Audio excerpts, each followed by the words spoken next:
اپنی بوڑھی اور غریب بیوی کلارا کی کفالت کے لیے لکڑی کاٹ کر قریبی گاؤں میں بیچ رہا تھا۔ ان کی شادی کو 50 سال ہو چکے تھے اور وہ ہمیشہ سادہ زندگی گزار رہے تھے۔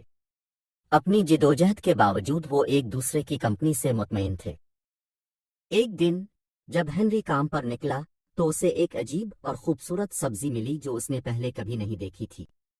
یہ ایک روشن نارنجی رنگ تھا اور سورج کی روشنی میں چمکتا دکھائی دے رہا تھا۔ متجسس ہو کر وہ اسے گھر لے گیا اور کلارا کو دکھایا۔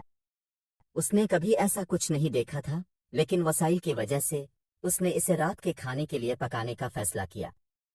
ان کی حیرت کی بات یہ ہے کہ جب انہوں نے پہل کاٹ لیا تو سبزی لمبے سنہری بالوں اور آنکھوں والی ایک شاندار عورت میں بدل گئی جو زمرد کی طرح چمکتی تھی۔ اس نے اپنا تعارف جنگل کی شہزادی کے طور پر کرایا اور وضاحت کی کہ اسے ایک شیطانی چڑیل نے سبزی کی شکل میں پھنسنے کی سزا دی تھی جب تک کہ کوئی خالص دل نہ مل جائے۔ ہنری اور کلارا اپنے عاجز گھر میں شہزادی کی موجودگی سے حیران اور خوش تھے۔ انہوں نے کھلے بازوؤں سے اس کا استقبال کیا اور اس کے ساتھ اپنی بیٹی جیسا سلوک کیا۔ شہزادی نے بدلے میں اپنی جادوئی طاقتوں کا استعمال جنگل میں ہنری اور باورچی خانے میں کلارا کی مدد کے لیے کیا۔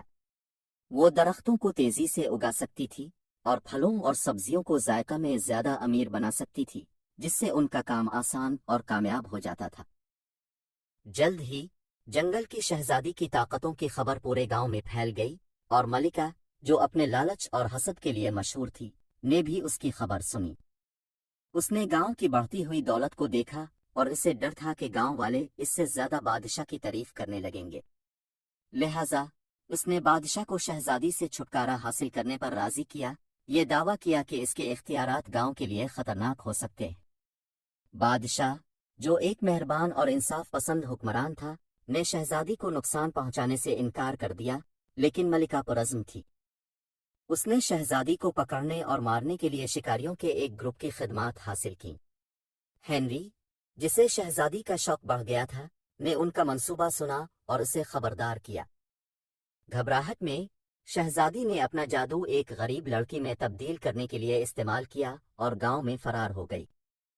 شکاریوں نے شہزادی کو جنگل میں تلاش کیا لیکن اسے نہ مل سکا۔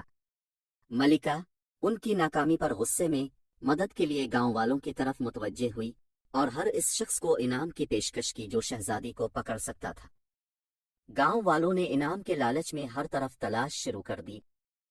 شہزادی کو گاؤں کے مضافات میں ایک چھوٹی سی لاوارث جھونپڑی میں پناہ مل گئی تھی۔ وہ وہاں خفیہ طور پر رہتی تھی، اپنے اختیارات کا استعمال کرتے ہوئے غریب اور ضرورت مند دیہاتیوں، خاص طور پر ہنری اور کلارا کی مدد کرتی تھی۔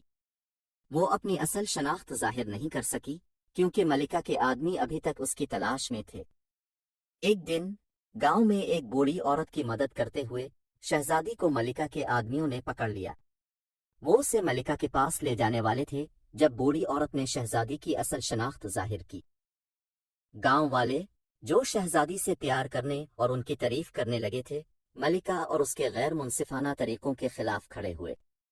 بادشاہ نے شہزادی کے لیے گاؤں والوں کی حمایت دیکھ کر ملکہ کو گاؤں سے نکال دیا اور شہزادی کو صحیح حکمران قرار دیا۔